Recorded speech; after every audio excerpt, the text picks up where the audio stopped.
Os Estados Unidos tomou o papel de polícia do mundo. E aí chega um cara, não, agora eu não quero nem saber. Inclusive, isso é uma coisa interessante. Os republicanos, quando tem republicano no coisa, é melhor no governo, é melhor pro Brasil. Normalmente é melhor pro Brasil, porque os republicanos veem isso aqui como quintal deles. Então, olha, vou ter que dar atenção pro meu quintal ali, porque, porra, tem um Chaves lá enchendo o saco, tem um Venezuela me pentelhando, então vou meter uns 15 com o Brasil.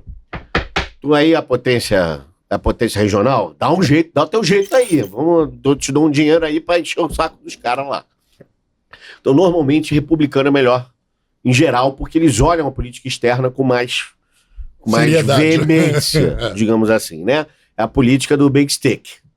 Eles realmente aplicam a política do Big Stick. Então você chega... Meu pai deu aula nos Estados Unidos. Isso, inclusive, foi um problema sério, porque meu pai general tinha lá, né? Quando invadia a NASA, tinha lá o nome dele. Que é o mesmo meu, né? Então o nego achava que estava tendo um ataque. Ele estava atacando. Aí, o que acontece? Eu fui a Norfolk uma vez com um amigo do meu pai, que é Marine americano, era o liaison dele lá, né? O sponsor dele nos Estados Unidos. Ele deu aula nos Estados Unidos e foi aluno numa coisa chamada Fort Gordon Signaling Corps School, que é a escola de comunicações do Corpo de Fuzileiros Navais. Fica em Augusta, na Geórgia. E aí eu fui a Norfolk. Ele mora em Virginia Beach, que fica do lado de Norfolk. Aí fui a Norfolk e fui num barrack. Você sabe o que é barracks, né? Que é o alojamento dos caras. Tem um pôster enorme, tinha um pôster enorme do USS Nimitz, dizendo assim embaixo, 100 mil toneladas de diplomacia. É basicamente isso. Quero saber uma coisa interessante. Essa cultura woke hoje, ela tomou conta dos democratas de tal forma que eu fiquei pensando o seguinte: os democratas apoiaram a eleição do atual presidente. Porque, na verdade, esse grupo político do presidente também é simpatizante dessa cultura woke, dessa cultura identitária.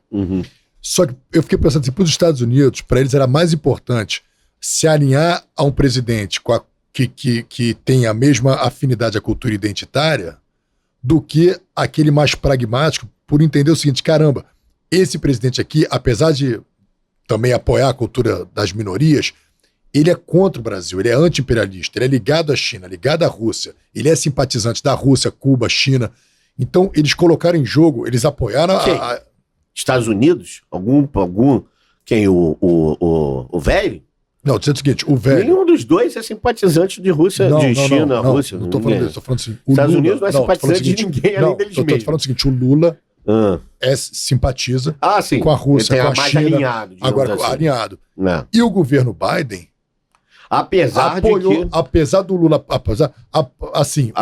do Lula ter vetado, isso a gente vai falar depois, ter vetado a Venezuela, tem um ato... Sim, não... E o nosso embaixador lá nos BRICS, que é o ministro das Relações Exteriores, fala: não, nós somos o Ocidente. A gente não vai se alinhar com ninguém porque nós somos o Ocidente. Sim, não faz sentido. É óbvio que eles são... o que eu acho é o seguinte, eu não vou adotar lado. Não vou ser o Bolsonaro, por exemplo, olha, nós adoramos os Estados Unidos, etc. Não, eu não vou... A política brasileira sempre foi do laissez-faire. Laissez-faire, laissez-passer, conhece? Aquela que, olha só, cada um é dono de si. Sim. A gente não influencia. E eu sou amigo de todo mundo. Entendeu? Eu não adoto lado. Bolsonaro foi a primeira coisa que o cara fez foi botar a embaixada em Tel Aviv. O que causa uma estranheza é os Estados Unidos apoiar a eleição do atual governo, mesmo ele sendo historicamente alinhado com grupos que, na verdade, são inimigos dos Estados Unidos. Porque a cultura woke para eles era mais importante do que os interesses da nação. Sim. Realmente... É porque, no final das contas, todo radicalismo é ruim, porque uma hora ele muda de lado, entendeu? O chicote passa para outra mão, né? O Saddam Hussein é um exemplo, entendeu? Saddam Hussein estava na Casa Branca com o Bush, com o Reagan.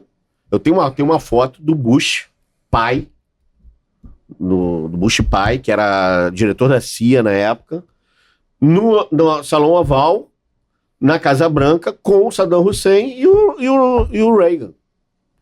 Então os três lá, felizes da vida, tomando um whiskyzinho, e ele chamando os iranianos de malditos persas, esses malditos persas, e o Caramba 4, e o Ayatollah Khomeini chamando de grande demônio, não sei quem. Então, quem forneceu as armas químicas para Saddam Hussein tacar em cima do Irã foi quem? Estados Unidos.